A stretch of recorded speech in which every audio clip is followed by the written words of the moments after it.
Talking to you about the survival kit after labiaplasty. Many times women have this procedure done and they're not given appropriate post-operative instructions, nor are they given a list of all the things that are necessary after a labiaplasty.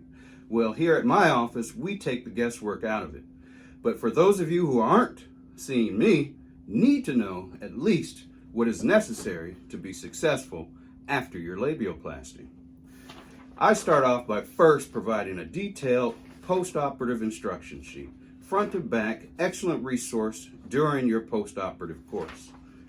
In our love bag, we provide a donut. Obviously, you don't want to put pressure on your labiaplasty. The second thing that we provide are disposable underwear. The first couple days after a labiaplasty, you will bleed, and so disposable underwear come in handy. We also provide Maxi pads as well as Telfa pads. Telfa is a little bit different.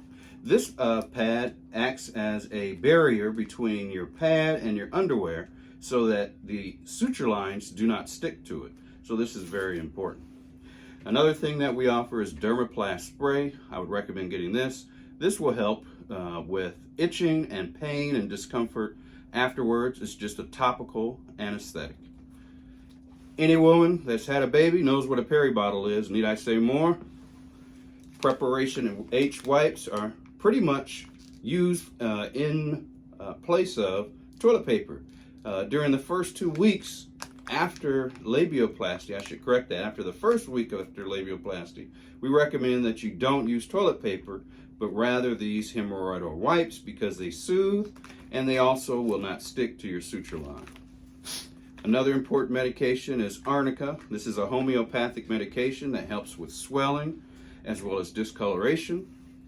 And we also provide a 5CU3 cream, which is a hydrating cream. You apply this gently to your incision lines on day 4 to keep the incisions from crusting and not separating so much.